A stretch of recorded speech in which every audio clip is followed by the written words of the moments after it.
Brought to you by TechnoSpark 20 series smartphones.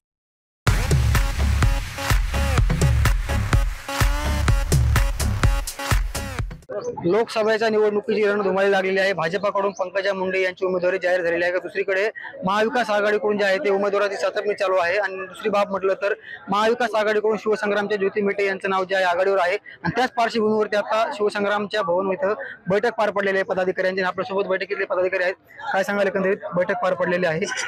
दाट शक्यता वर्तवली जाते की बीड लोकसभेसाठी ज्योतिताई मेटे यांचं नाव फिक्स होण्याची चर्चा आहे। समाज माध्यमातून खूप मोठ्या प्रमाणात ज्योतिताईंनी निवडणूक लढवावी अशी मागणी होत आहे। त्या अनुषंगाने ज्या आपण 8 दिवसापासून ज्या चर्चा पाहतो त्या अनुषंगाने बीडच्या जिल्हाध्यक्षांनी आमच्या बैठक बोलवली, सर्व जिल्ह्यातील कार्यकर्त्यांची, पदाधिकाऱ्यांची। त्या पदाधिकारी बैठकीमध्ये एक मुखाने असा सूर आला की ताईंनी ही निवडणूक कसल्याही परिस्थितीत लढली पाहिजे। आम्ही आमच्या वरिष्ठ पदाधिकाऱ्यांकडे ही मागणी मांडलेली आहे। आमचे वरिष्ठ पदाधिकारी आता ताईंपाशी ही सर्व आमची मागणी आहे ते पोहोचणार आहेत आणि जो काही निर्णय होईल तो चांगलाच होईल अशी आम्हाला आशा आहे। असंही बोलत होते की 99% जे आहे ते बीड लोकसभेसाठी महाविकास आघाडीकडून ज्योतिताईंचं नाव फिक्स झालेलं आहे अशी माहिती आहे, सूत्रांची माहिती आहे। मी तुम्हाला पहिलेच सांगितलं होतं की सर्व आम्ही ज्या आता फिरत आहोत, लोकांची गाठीभेटी घेत आहोत, तर लोकांचं असं म्हणणं आहे की ज्योतिताईंनी निवडणूक लढलीच पाहिजे। आम्हाला सातत्याने फोन मेसेजेस येत आहेत की ताईंनी निवडणूक लढली पाहिजे। त्यासाठी आम्हाला आता कोणत्याही भाजपाचा तो उमेदवार जाहीर झालेलाच आहे, त्यामुळं आघाडीचा उमेदवार आणखी निश्चित व्हायचा राहिला आहे।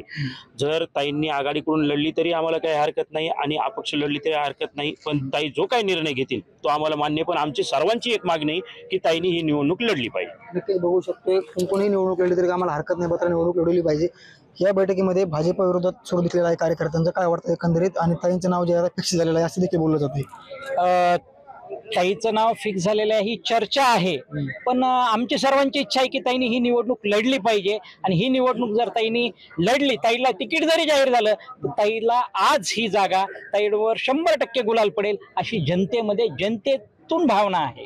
महाविकास आघाडीकडूनच लढली जावी अशी देखील कार्यकर्त्यांची भावना आहे। कारण काय बीजेपीने त्यांचं तिकीट जाहीर केलेलं आहे, बीजेपी त्यात आम्हाला काही तिकीट देणार नाही, त्यामुळे दुसरा पर्याय आम्हाला महाविकास आघाडीचा आहे।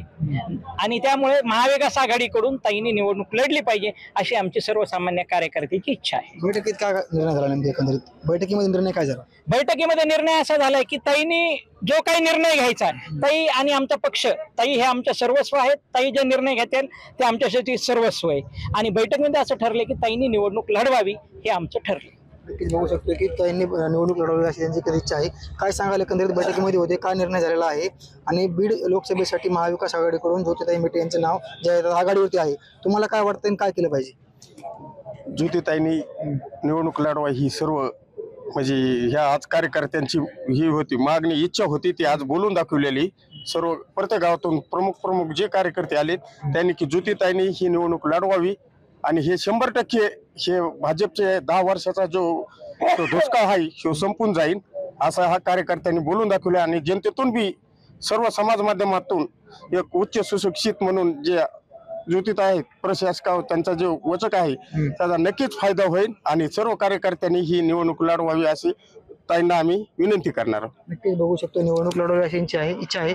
तुम्ही बैठकीमध्ये होते, काय केलं पाहिजे आणि ज्या नाव आहे आता निश्चित झालेलं असेल देखील बोललं जाते।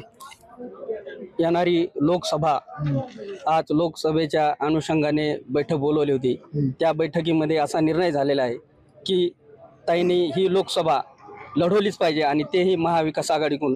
कारण की बीजेपीचा उमेदवार हा फायनल झालेला आहे आणि बीजेपीने जे आतापर्यंत आमची 10 वर्षात जी काय फरफट केलेली आहे त्याचा बदला घेण्याची वेळ आलेली आहे। आणि येणारी जो ताई निर्णय घेतात तो आम्हाला मान्यच आहे, पण ताईंनी निश्चितच ही लोकसभा निवडणूक लढवली पाहिजे। बीड लोकसभेसाठी देखील बजरंग बाप्पाला शिवसंग्रामने सहकार्य केलं होतं, उघड भूमिका स्पष्ट केली होती, तीच वेळ पण आलेली आहे।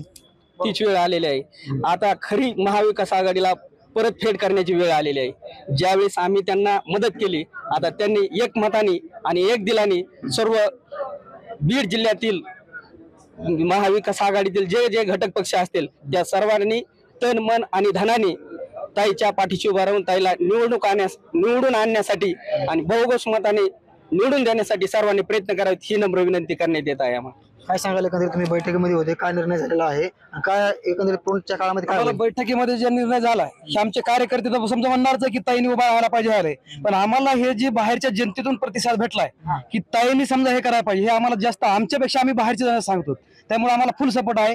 आम्ही एकजुटीने लढणार आहेत. काय सांगाल?